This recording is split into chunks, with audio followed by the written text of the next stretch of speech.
Bon, ça marche. Bon, pour tous ceux qui attendaient que je fasse un vidéo d'humour ou quoi que ce soit de même, ben, je voulais juste dire que ça va pas être ça. Aujourd'hui, j'ai reçu une petite nouvelle qui m'a fait chier, personnellement, puis j'ai pris le temps d'écrire, quand même, un petit texte, là, ça. Ça m'a pris quelques heures, mais je voulais vous le livrer, qui c'est sur Facebook, parce que je me suis dit Facebook, c'est le seul moyen que je peux rejoindre le plus de monde que je connais, puis recevoir leurs opinions. Parce qu'on s'entend, là, Facebook, c'est un réseau social assez fait pour ça, c'est donner son opinion sur n'importe quoi. Fait que, bon, je me lance.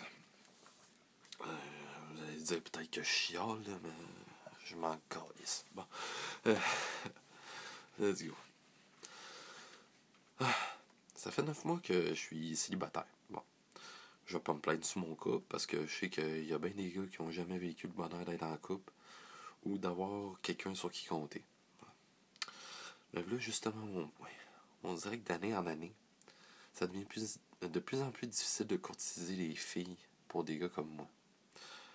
Pour vous expliquer ça, je vais me décrire un peu. Pour un gars, j'ai le côté féminin assez développé. Je suis du genre à pas cacher mes émotions. Si j'ai broyé, je m'en calisse. Je suis du genre aussi quelqu'un de très gêné. Bizarrement, devant une caméra ou derrière un clavier, tout ça, ça s'en va. Mais quand j'arrive avec quelqu'un, genre une fille ou un gars, peu importe, puis que je le connais pas, je fige, puis je parle pas. C'est de la merde. Bon. Cette gêne-là est due au secondaire. Parce qu'au secondaire, je pesais 30 livres de plus, puis un pied de moins de grandeur. Fait que ça faisait boule pas mal. Ce gros défaut-là, qui était la gêne, m'a permis de développer une de mes plus grandes qualités, puis ça, c'est d'être gentil. Ayant la peur du rejet, la gentillesse, c'est la meilleure façon pour moi de se faire accepter par peu importe la personne. Une autre de mes qualités, c'est que je suis une personne généreuse. J'aime faire des cadeaux, des petites attentions, qui sont le fun à recevoir, là, tu sais. Puis faire plaisir aux autres, là, ça me fait grandement plaisir, justement. Ça a l'air quétaine, là, mais bon, je l'assume. Mais il reste quand même aussi que j'ai une grande partie de moi qui est qu'un gars, puis personne ne pourra me l'enlever. Je reste un gars, même si j'ai les cheveux longs puis tout le monde me traite de tapette. Bon, à résumer, là, je suis un gars avec un côté femme. Malgré ma gêne, je suis quelqu'un de gentil, généreux, qui aime faire plaisir, qui adore écouter et discuter de toutes sortes de choses, avec un brin de romantisme. Bon, c'est pas si pire.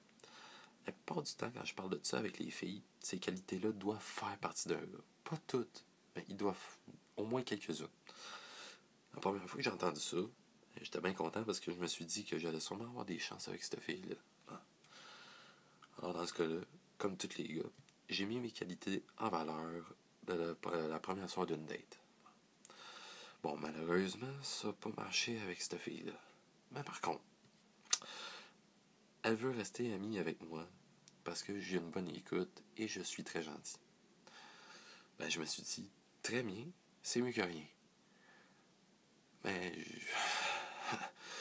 justement, je pense que rien, ça aurait été mieux. Puis, je vais vous expliquer pourquoi. Ça fait environ un mois que je suis ami avec cette fille-là. Du jour au lendemain, elle me dit qu'elle se prépare à avoir une date avec un gars qui l'intéresse. Je suis pas de nature jalouse. Je suis contente pour elle. Je lui souhaite la plus grande des chances, puis j'espère que ça va marcher. Comme de fait, c'est le coup de foudre. Elle me dit qu'elle a trouvé le prince charmant, puis je suis très content pour elle. Bon. 2 autres mois passent. Puis la relation n'est plus comme au début. Le gars s'occupe plus de son char qu'elle. Il se voit en moyenne ils se voient en moyenne une ou 2 fois par semaine, même s'ils habitent à 2 coins de rue. Puis son chum aime mieux aller se saouler avec ses chums qu'à regarder un film tranquille avec sa blonde. Une semaine après, elle m'écrit avec le moral le plus bas, puis elle me dit que c'est fini en tête puis lui. Fait que dans ce cas-là, j'essaie d'être compréhensif, la rassurer, puis lui dire que c'est pas de sa faute. Tout en la consolant, elle me dit qu'elle comprend pas comment elle fait pour tomber avec un trou de cul pareil. Ouais, moi aussi. Tout de suite après, elle m'a dit une phrase qui m'a marqué pour le reste de ma vie. Je vais vous la dire, là.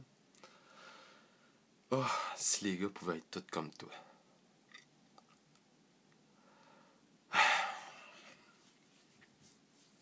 Là, moi, vous dire, là, c'est moi qui comprenais plus rien.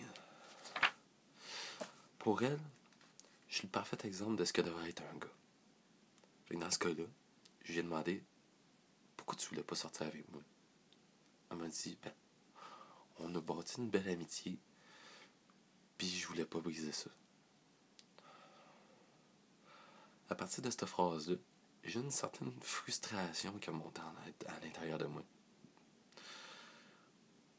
Parce qu'aucune relation amoureuse peut commencer sans qu'il y ait une amitié au début. L'amitié fait partie d'une relation amoureuse. Puis je vais vous dire de quoi les filles qui va peut-être vous surprendre. Mais une relation entre filles et gars basée seulement sur l'amitié est quasi impossible. Je vous dis quasi parce que j'ai le meilleur exemple avec mon ex. On a essayé de sortir ensemble. Ça durait environ 2 mois. On a remarqué qu'on n'avait pas les mêmes goûts puis pas les mêmes affinités. Ça finit là. Par contre, on aimait se parler. Fait qu'on a gardé une bonne amitié. Puis, pourquoi le quasi impossible? Tout simplement parce que les hommes et les femmes sont différents. Je pense que les hommes vont m'approuver quand je dis que si on combine amitié et attirance physique, les gars vont toujours voir plus loin qu'une simple amitié. C'est plat, mais c'est ça. Ma conclusion, là, vous vous demandez peut-être pourquoi que je fais cette vidéo-là. Parce qu'aujourd'hui, c'est la 4e fille de suite qui me demande d'être son ami au lieu d'être son amoureux. À un moment donné, le gars, il stanne. Il stanne de se faire jeter. Il stanne d'être l'épaule sur laquelle on chiale tout le temps. Il stanne de se faire dire que c'est le meilleur quand personne ne veut sortir avec. Il stanne de voir des connes aller dans le bras de macho qui se calissent d'elle puis qui sort juste avec pour son physique. Il stanne d'être gentil, respectueux, poli, romantique et à l'écoute d'une fille qui veut juste être son amie finalement. Je suis désolé de vous l'apprendre, là, mais nous autres les gars, on n'est pas tous des machos qui pensent juste au cul. Je cherche pas à fourrer dans la vie, moi. Je cherche juste une fille avec laquelle je peux partager mon amour et avec laquelle je pourrais me coller. Parce que je suis tanné de dormir ça dans une crise de lido. On va dire de se faire demander 4 fois de suite par une fille d'être leur amie. Ça crée pas de la confiance. Mais plutôt du découragement puis de la peine.